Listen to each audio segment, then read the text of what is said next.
Kenapa Israel serang Lebanon?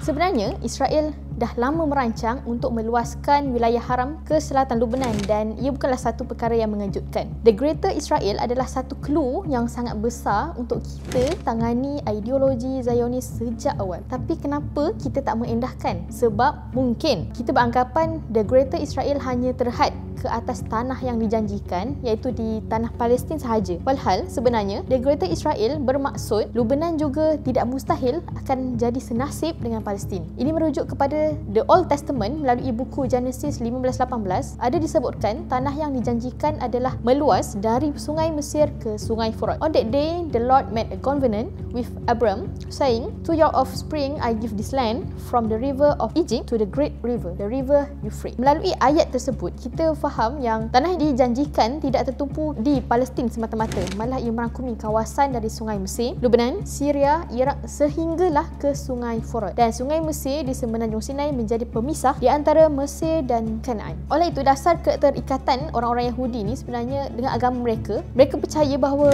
kuil Sulaiman ataupun Temple of Solomon dibina di bawah Masjid Al-Aqsa. Ini menyebabkan mereka sangat bersungguh-sungguh menjajah Palestin sejak daripada deklarasi Balfour. Bila deklarasi Balfour? Pada 1917, dan mereka dakwa bahawa tanah itu adalah tanah yang dijanjikan untuk bangsa Yahudi. Dan apa agenda sebenar Israel? Perdana Menteri Israel, Benjamin Netanyahu, dia bertindak berani dan mungkin dia telah bersedia untuk dikritik hebat apabila dia membentangkan pelan New Middle East dengan keseluruhan peta Palestin sekarang dinamakan sebagai Israel di Perhimpunan Agung Pertubuhan Bangsa-Bangsa Bersatu bagi sesi yang ke-78 pada September 2023, iaitu sebelum Taufan Al-Aqsa berlaku. Dan sebenarnya tak cukup dengan itu, terkini dalam UNGA sesi ke-79 dia membentangkan peta Syria, Iraq dan Iran yang telah dihitamkan dan dilabelkan sebagai the curse. Malah dia juga menuduh Iran sebagai satu ancaman kepada setiap negara di Timur Tengah dan negara-negara di sekitarnya. Sebenarnya Israel dah nampak pengakhiran, di mana pengakhiran Israel, dan mereka sebenarnya dalam usaha sedaya upaya untuk menyelamatkan negara haram Israel tersebut. Menurutnya, usaha China dan Rusia yang mahu mendamaikan kuasa di Timur Tengah telah menggetarkan Netanyahu dan rakan sekutunya. Siapa? Of course lah, terutamanya Amerika Syarikat. Pertama, sejak tahun 2023, China dah mula mengusahakan perdamaian di antara Arab Saudi dan Iran sejak kedua-dua negara ni memutuskan hubungan diplomatik pada Januari 2016, dan hubungan Arab Saudi dan Iran terjejas teruk selepas pejabat kedutaan Arab Saudi di Tehran dan Mashdad diserang kerana tokoh Syiah Nim Bakir An-Nim dihukum bunuh oleh pentadbiran Arab Saudi. Dan yang kedua, Rusia cuba untuk mendamaikan Turki dan Syria sejak tahun 2020 susulan daripada perang saudara Syria, iaitu Syria Civil War pada 2011. Dengan pengaruh Arab Spring di Timur Tengah berlaku, kebangkitan rakyat Syria menentang pemerintahan keluarga Al-Assad, dan pertembungan antara Sunni Syiah ia menjadikan keadaan di Syria sangat-sangat kompleks. Jadi usaha damai di Timur Tengah adalah sesuatu yang tidak dapat dilaksanakan oleh Amerika Syarikat. Namun China dan Rusia membuktikan yang mereka mampu. Dan jika lihat balik, perkara-perkara ini mampu membuatkan kedudukan Israel terancam. Lagi-lagi bila mereka lihat kepada usaha keamanan yang dilakukan oleh Rusia dan China, menyebabkan posisi Amerika Syarikat sebagai kuasa dunia akan goyah. Dan belum lagi kita sentuh berkenaan ekonomi Israel yang berada di hujung tanduk sekarang, walaupun mereka menerima berbilion dana daripada Amerika Syarikat untuk bertahan dalam genosid di Gaza sejak Oktober 2023. Dan dikatakan sebanyak 105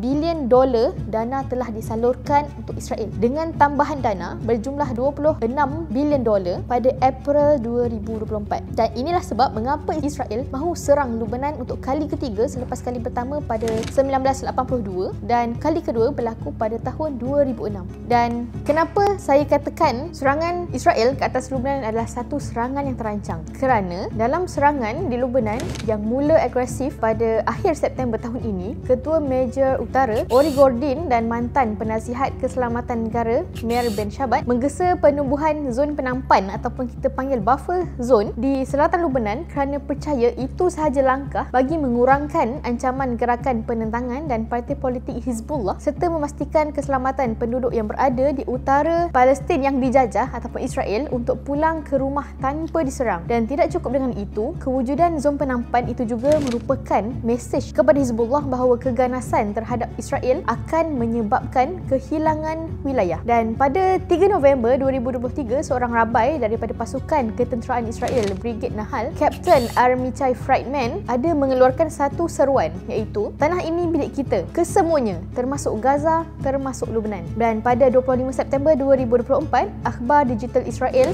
The Jerusalem Post, telah memuat naik sebuah artikel bertajuk East Lebanon, part of Israel's Promised Territory, telah dipadam 4 hari kemudian kerana dikritik mempromosikan ideologi Zionis. Dan Hashim tells us that we are granted every land we will conquer within the borders mentioned. Dan kita lihat kembali pada tahun 1982 ketika Lebanon diserang Israel buat kali yang pertama, dan ia berpunca daripada operasi buruh Duta Israel ke United Kingdom, Shlomo Argov, gerakan ultra-nasionalis Israel, Gush Emunim, telah menyeru kepulangan bangsa Israel. Mereka menyatakan homeland of the tribe of Asher, dan melihat kepada dakwaan mereka cukup membuktikan serangan di Lebanon merupakan sebuah serangan yang terancang. Tanpa kita sedar, memandang enteng terhadap hint yang dilontarkan oleh rejim Israel sekian lama, atau menganggap isu yang berlaku di Timur Tengah sebagai satu isu biasa geopolitik. Walhal, dakwaan mereka jelas selari dengan kitab mereka dan diperjuangkan berdasarkan tunjang ideologi Zionism yang dibawa oleh para rabai seawal abad ke-16 sebelum dijayakan oleh Theodor Herzl.